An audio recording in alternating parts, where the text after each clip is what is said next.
That's not good, man. And it's all about Martin Scorsese. Now, I appear to have missed Martin's very interesting comments regarding streaming services. Martin appears to have had a little bit of, how shall I say it, memory loss. He's forgotten that he made The Irishman no later than, a year and a half ago, 2 years ago, via Netflix. It was actually Netflix, a streaming service, that gave that man the money. They ponied up $200 million or something to make that, to de-age the likes of Joe Pesci.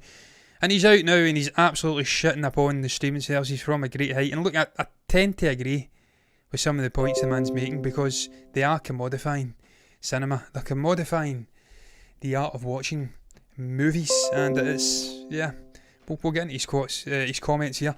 It's all scattered across this article from CBR. It's a terrible website. The orientation, is that the right word? I don't know. The alignment of the article ain't the best. And yeah, I'll try and find the man's quotes. It's a very long article. I'm not reading this. Jesus Christ, man. Where is it? Where is the man's quotes? There, they're there. Scorsese goes on to say, streaming has created a situation in which everything is presented to the viewer on a level playing field, which sounds democratic, but it isn't. If further viewing is suggested by algorithms based on what you've already seen, and the suggestions are based on only subject matter or genre, then what does that do to the art of cinema? Since streaming algorithms can only circulate films on the basis on superficial subject matter, the viewer is closed off to a strict definition of content. Oh, I agree, and I keep forgetting the director's name, but there was an Asian American director made that movie, and I always forget the movie as well. I'm terrible. But she had the chance to work for a streaming service, Netflix or some other one, and she knocked it back for that very reason.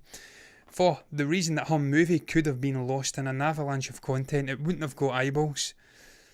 And yeah, he's right, it commodifies shit. Eventually went to A24, incidentally, who gave her the platform to be a very independent filmmaker, find her style, and then she can get the eyeballs later on. And that was very interesting for a young up-and-coming filmmaker to make that decision. But this is, he's bang on. I can understand that the continual bashing of streaming can get boring. These traditional filmmakers who have made their name like to shite on it. Steven Spielberg. And look, I can come and go. I'm on the fence with some of the things they attack them for. They don't reveal enough about their earnings and stuff like that, and that should affect the Oscars and how they get nominated. Understand it's all tangled in red tape, but he's absolutely right what he says here. Martin Scorsese, it is commodifying film. It is shutting off a large part of movies that people would perhaps like through this algorithm, I can't speak, and stuff like that. And that's a shame, because I recall growing up in the 1990s, going to Global Video, Blockbuster for other places, and just feasting upon a wide array of different movies, trying things I didn't think I'd like and finding out I did like them.